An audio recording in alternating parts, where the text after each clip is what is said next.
أعوذ بالله من الشيطان الرجيم. بسم الله الرحمن الرحيم. يا أيها الذين آمنوا لا تقدموا بين يدي الله ورسوله واتقوا الله إن الله سميع عليم. يا أيها الذين آمنوا لا ترفعوا أصواتكم فوق صوت النبي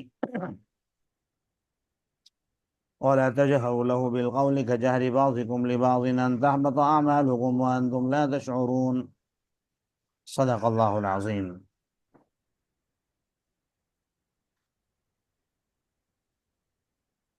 یہ سورۃ الحجرات ہے.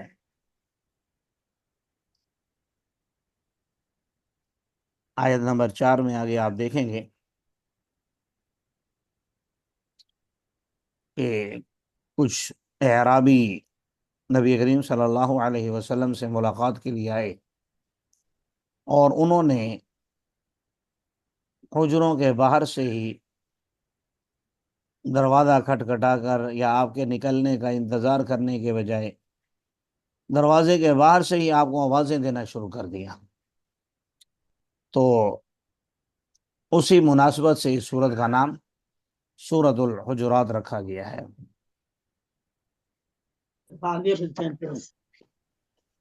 مدنیہ، اتفاق یہ سورت مدنی ہے. وہی 18 آیہ وفیہا رکوعان، اس میں 18 آیتیں ہیں اور 2 رکوع ہیں اور تقریباً 343 کلمات ہیں اور 1476 حروف ہیں.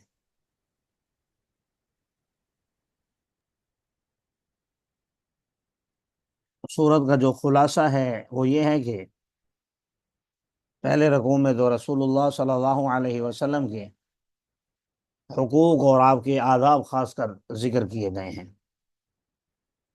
اور دوسرے رکوع میں مومنین کو کچھ احکامات دیے گئے ہیں. اے ایمان والو، اللہ اور اس کے رسول سے آگے بڑھنے کی کوشش مت کرو اور اللہ سے ڈرتے رہو، یقیناً اللہ سننے والے جاننے والے ہیں. اے ایمان والو، لا ترفعوا اصواتکم فوق صوت النبی، اپنی آوازوں کو نبی کی آواز سے بلند مت کرو.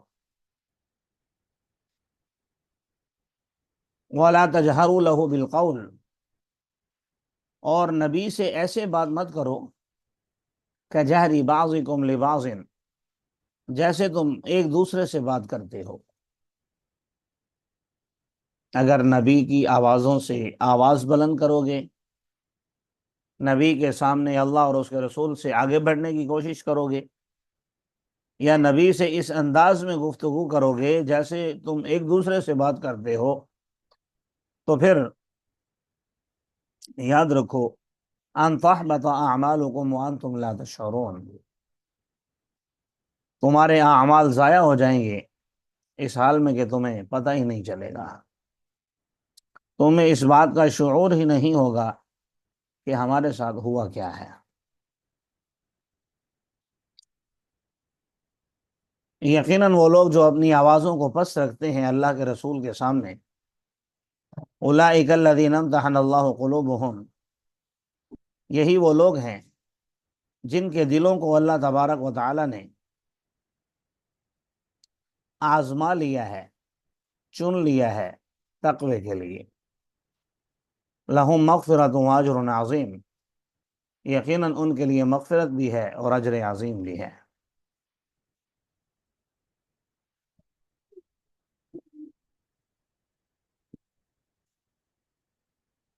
یہ آیات نازل ہوئی ہیں ایک خاص واقعے کے تناظر میں. اذا جاء نصر اللہ والفتح ورأیت الناس يدخلون فی دین اللہ افواجا، آپ حضرات جانتے ہیں کہ جب اسلام ہر طرف پھیل گیا اور لوگوں کو اس کی حقانیت سمجھ میں آ گئی، تو لوگ جوگ در جوگ، گروہ در گروہ اسلام میں داخل ہونے لگے، اسلام میں داخل ہونے لگے۔ اور اسی طرح کا ایک قافلہ آیا آپ کے پاس جس کا تعلق قبیلہ بنو تمیم سے تھا۔ اچھا، نبی کریم صلی اللہ علیہ وسلم کی عادت مبارکہ تھی کہ آپ ہر ایک کے لیے کوئی امیر متعین کر دیتے آنے والے قافلے میں، پھر وہ اس امیر کی قیادت میں واپس جاتا اور پیچھے جا کر اپنے لوگوں کو دین سکھاتا۔ لیکن یہ جو قبیلہ بنو تمیم آیا، ان کے حوالے سے نبی کریم صلی اللہ علیہ وسلم نے کوئی حتمی فیصلہ نہیں کیا، یعنی کسی کو امیر منتخب نہیں کیا۔ اب اس مجلس میں جہاں لوگ آ رہے تھے، جا رہے تھے، حضرت ابو بکر اور عمر بھی موجود تھے رضی اللہ تعالی عنہما۔ تو صدیق اکبر رضی اللہ تعالیٰ عنہ نے ان کا امیر بنانے کے لیے کسی ایک کا نام لیا، حضرت عمر رضی اللہ تعالیٰ عنہ نے کسی اور کا نام لیا کہ فلاں کو امیر بنا لیا جائے، اور حضرت صدیق اکبر نے کہا کہ نہیں، فلاں کو بنا لیا جائے۔ جب اختلاف ہوا تو بحث بھی شروع ہو گئی۔ بحث جب ہوتی ہے تو آپ جانتے ہیں آوازیں بھی بلند ہوتی ہیں، کیونکہ اختلافات میں اور بحث و مباحثے میں انسان بسا اوقات جذبات میں بھی آ جاتا ہے، اور جذبات میں آواز بلند ہو جاتی ہے۔ تو ان دو بزرگوں کی آوازیں بلند ہو گئیں۔ اچھا، اب اس کا مقصد نا، بعض لوگ اس کو، خاص کر شیعہ حضرات جو ہے، شیخین کی توہین کے لیے اسے پیش کرتے ہیں۔ تو معاذ اللہ ان کا مقصد کوئی رسول اللہ صلی اللہ علیہ وسلم کی بے ادبی نہیں تھی، اور ابھی یہ آیات بھی نازل نہیں ہوئی تھی، یہ بھی ظاہر بعد میں نازل ہوئی۔ اور دوسرا، ان کا جو آپس کا تعلق تھا اسے بھی سمجھنا ہوگا کہ نبی کریم صلی اللہ علیہ وسلم اور حضرت ابو بکر و عمر کا تعلق بہت گہرا تھا، ہر وقت ہر چیز میں یارانہ، اور ایک ساتھ اٹھنا بیٹھنا جانا آنا۔ خود بلکہ آپ احادیث نبویہ پڑھیں گے، نبی کریم صلی اللہ علیہ وسلم خود یہ ہر موقع پر یہ ارشاد فرماتے تھے کہ میں اور ابو بکر اور عمر وہاں گئے، میں اور ابو بکر اور عمر نے کھانا کھایا، میں نے ابو بکر اور عمر نے پانی پیا، میں ابو بکر اور عمر فلاں باغ، فلاں انصار کے باغ میں ایک کام سے گئے، یا میں اور ابو بکر اور عمر موجود تھے۔ تو یعنی ہر موقع پر حضور ان کا ذکر کرتے تھے۔ جب آپس میں اتنے گھلے ملے ہوئے تھے تو اس طرح کے واقعات کا پیش آ جانا کوئی بعید نہیں ہے، اور اس وقت بڑی بات نہیں ہے۔ لیکن جب آیات نازل ہو گئیں پھر اس کے بعد ظاہر ایسا کبھی نہیں ہوا۔ تو جب ان کی آوازیں بلند ہوئیں تو یہ آیات نازل ہوئیں کہ بھائی پہلی بات تو یہ ہے، اللہ اور اس کے رسول سے آگے بڑھنے کی کوشش مت کرو۔ جب رسول اللہ صلی اللہ علیہ وسلم نے کسی کو امیر نہیں بنایا تو آپ کو کیا ضرورت ہے امیر بنانے کی؟ جب آپ صلی اللہ علیہ وسلم نے اس کی ضرورت ابھی محسوس نہیں کی، ایک کام کرنا تھا نہیں کیا، تو آپ بھی نہ کریں۔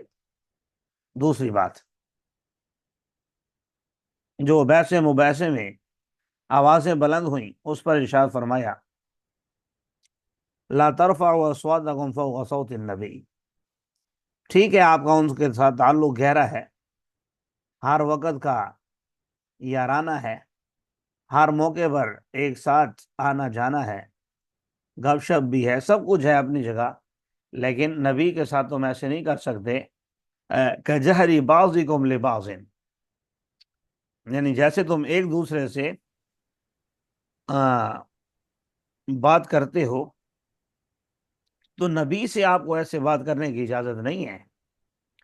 بھلے جتنی مرضی آپ کی دوستی ہو، جتنا مرضی آپ کا تعلق ہو، آداب کا آپ نے خیال کرنا ہے۔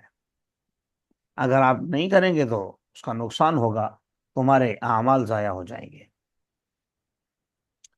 بہرحال، اور دوسری جو دو آیتیں ہیں، یہ تو 3 آیات کا میں نے بتایا، ان الذین ینادون من وراء الحجرات اکثرهم لا يعقلون ولو انهم صبروا حتى تخرج اليهم لكان خيرا لهم والله غفور رحیم۔